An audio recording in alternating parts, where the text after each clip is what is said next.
अजितदादांच्या अनुपस्थितीमध्ये पुणे जिल्ह्याच्या DPDCची बैठक पार पडली।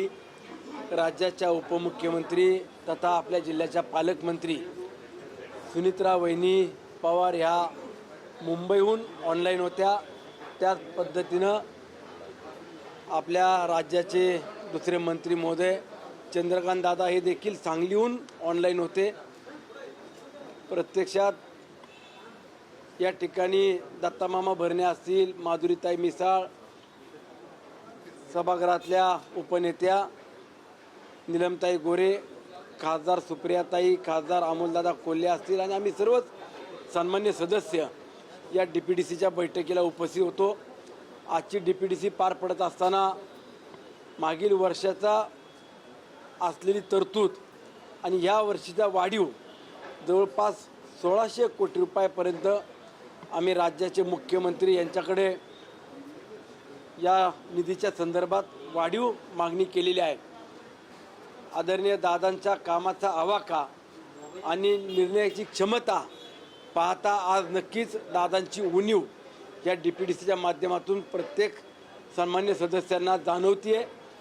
आणि आज ही DPDC होत असताना पुणे जिल्ह्याचा सर्वांगीण विकास होत असताना मग शहरी आणि ग्रामीण त्याचबरोबर आदिवासी भागाचा देखील समतोल राखत कशा पद्धतीनं वेगवेगळ्या विभागांना निधी दिला पाहिजे याबाबत देखील चर्चा करण्यात आली।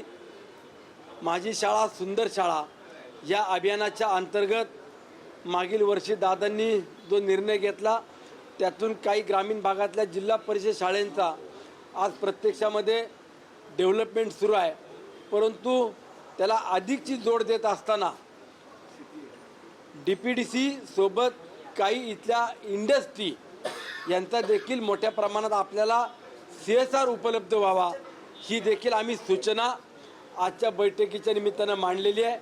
त्याचबरोबर सौर विकासबाबत देखील अधिकचा निधी सोलर पॅनलच्या बाबत आपल्याला देता यावा। ग्रामीण भागातल्या आदिवासी विभागातल्या योजनांकरता देखील एक चांगल्या पद्धतीची तरतूद करता यावी याकरता 450 ते 500 कोटी रुपयाचा अधिक निधी या वर्षाकरता माननीय मुख्यमंत्र्यांकडे या DPDCच्या माध्यमातून मागितलेला आहे। त्याचबरोबर जे DPDCचा खरेदीचा कार्यक्रम हातामध्ये घेतलेला असतो त्यामध्ये विशेष करून क्रीडा साहित्य हे साहित्य राज्य सरकारच्या माध्यमातून मागील वर्षी खरेदी करण्याचा निर्णय घेतला, परंतु त्यामध्ये क्रीडा साहित्य खरेदी करत असताना जी तफावत आणि क्वालिटीच्या बाबतीत आम्ही या ठिकाणी सूचना मांडली। त्यात नियंत्रण म्हणून जिल्हाधिकारी किंवा जिल्हा परिषदेचे चीफ CO यांचं देखील खरेदीवरती नियंत्रण असावं, चांगले दर्जेदार क्वालिटीचं साहित्य खरेदी करावं अशा पद्धतीची देखील आज आम्ही मागणी केलेली आहे। अजितदादांच्या अपघातानंतर अनेक प्रश्न जे आहेत ते निर्माण झाले होते। रोहित पवारांच्या 2 पत्रकार परिषदा झाल्या, मुंबईत एक दिल्लीत। प्रश्न उपस्थित जे केले जात आहेत ना की अजितदादा आदल्या दिवशी गाडीनं निघणार होते, उशीर झाला म्हणून दुसऱ्या दिवशी विमानानं आले, पण जी शेवटची सही होती असं बोललं जाते की भंडारा गोत्यामध्ये एक राईस मिल आहे, त्या राईस मिलवरती सही करायची होती म्हणून दादा थांबले होते। रोहित पवार वारंवार जे प्रश्न उपस्थित करतात, तुम्ही कदाचित ऐकलेच असतील। काय वाटतं या सगळ्यावरती सविस्तर चर्चा होऊन अहवाल यावा, समिती नेमून या सगळ्या गोष्टीवर रोहित पवारांच्या सगळ्या गोष्टी आपण जर पाहिलं असेल किंवा माहिती घेत असाल तर मला असं वाटतं की ज्या दिवशी घटना घडली त्याच दिवशी SIT स्थापन केलेली आपण ऐकलं असाल आणि त्याच्या अनुषंगाने संपूर्ण तपास यंत्रणा देखील तपास करते। एखादी दुर्दैवी घटना घडल्यावरती शंका कुशंका असणं हे स्वाभाविक आहे, परंतु आपण जबाबदार व्यक्तीनं जबाबदारीनंच बोललं पाहिजे।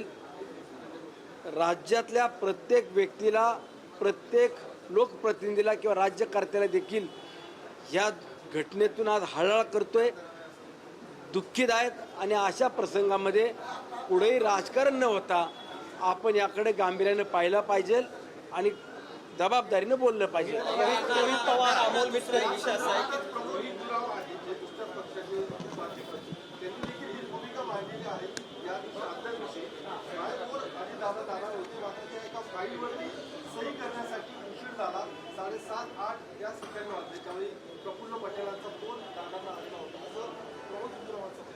दादांचा चालक असलेले मामांनी सुद्धा ते वक्तव्य केलं किंवा सांगितलं की आम्ही रात्रीच बायकार जाणार होतो, परंतु आम्हाला उशीर झाला म्हणून आम्ही प्रायव्हेट फ्लाईटने त्या ठिकाणी जायचा निर्णय केला.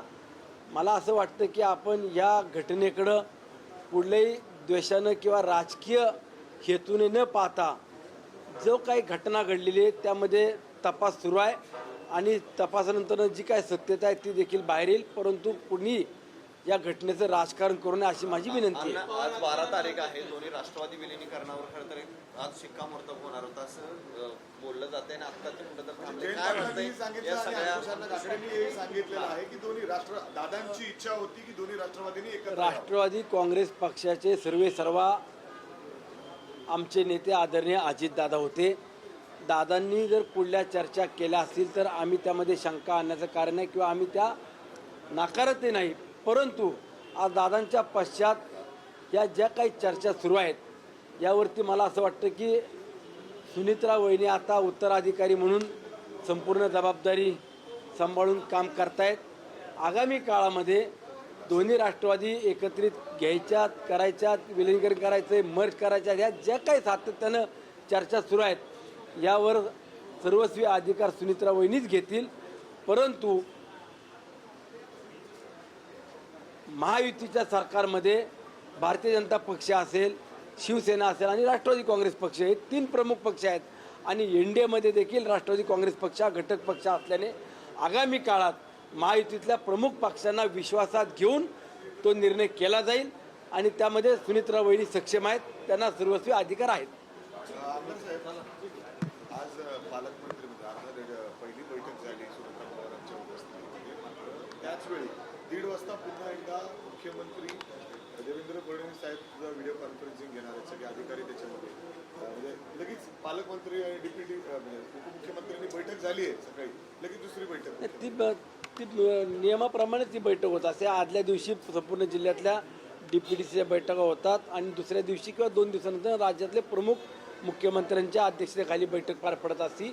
फक्त तो 1 दिवस अगोदर किंवा 2 दिवस अगोदर घेण्याऐवजी सकाळी जिल्ह्याच्या झाल्यात आणि दुपारी राज्याची होती. वैयक्तिक तुम्हाला वाटतं का दोन्ही राष्ट्रवादी एकत्रित व्हावं? कारण तुम्ही म्हणताय की सहयोगी पक्षाला विश्वासात घेऊन ते झालं पाहिजे. सहयोगी पक्षाला विश्वासात घ्यावं लागेल आणि त्यानंतर सुनित्रा वहिनी देखील निर्णय घ्यायला सक्षम आहेत. त्या निर्णय घेतील, त्या निर्णयाच्या मागे आम्ही सगळं. वैयक्तिक व्हायला पाहिजे. जर आमचा पक्ष मोठा होता असेल तर त्यात वाईट किंवा वावगं वाटायचं कारण नाही, पण तो निर्णय घ्यायचा अधिकार सुनित्रा वहिनी नाहीत, प्रमुख नेते मंडळ आहेत, ते बसून निर्णय करतील.